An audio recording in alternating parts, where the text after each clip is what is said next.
अस्सलाम वालेकुम, मैं हूं आपका दोस्त एम तबस्सुम और आप देख रहे हैं मेरा YouTube channel tagger of note. दोस्तों की हाल चाल है थोड़े ठीक ठाक हो तो बीच में ठीक है।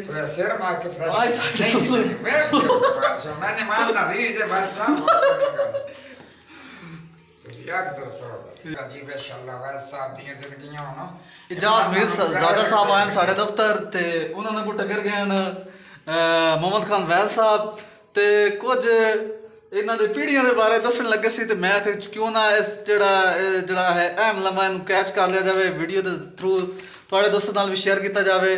तो असं हम पुछते हैं ना तू इजाज़ भाई की हाल है थोड़े? जी ठीक ठाक, अल्लाह का शुक्र जी, बिल्कुल तबीयत ठीक है। की करेंगे भाई वो? जी अपना साहब की ताबेदारी कर रहे हैं। अच्छा साहब की ताबेदारी कर रहे हो।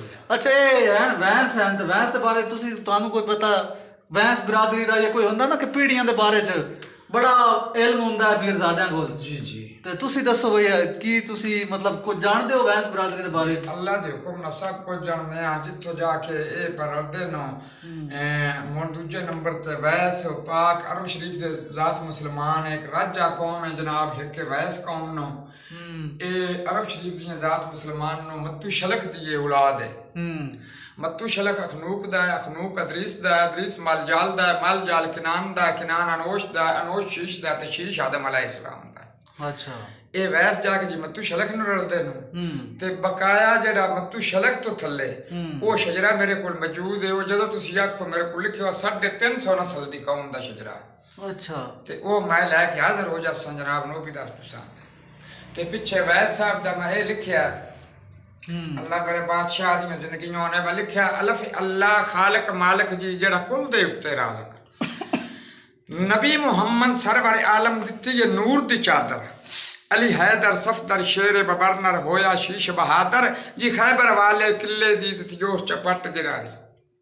वैस खान सा पूत सखी तेरी कैम सचा सरदारी तेरे भाई पितरेर मुलेर बिजी मन मैं करदा मीर तू आई जी लक लाली ते गोंदल राजे भट्टी वैसा नाल परीता भाई धूम धाम मैं मुल्खा दे विच सुनिए बहुत तुम्हारी मोटरसाइकिल गाड़ी दी तुसी करदे हो अजब सवारी वांधे बड़ा च बशीर जे तैनू मनिया राठ दनामा इस घर दे विच तू मिसल चिराग जो रोशन कीता ही नामा ऐ बाग बहार खिड़े हर पासे तैनू दित्तियां रब जगीरां मदद अल्लाह दी हो भी सखिया शाला फड़े हाथ फकीरां हजरत पीर मीरा हजरत पीर मुहाना रंग जो ना बिलाही दे दरवाजे हो तेरे टिल जिल बख्त उजागर मालम है जग सारे जी वांग नवाबां चढ़तल तेरी जी वांग नवाबां चढ़तल तेरी सदा नहीं बख्त उलारे अस्तबलां दे विच घोड़े गाजी शाला खानी घाते दाना अल्लाह वैद साहब दा जिथे पैर हमेशा खैर रंग जुना बिलाई दे दरवाजे हो वैद पिड़ा मदाना दे मोरी रंग जुना बिलाई दे सदका मदानी वैद जुनाब चो भाग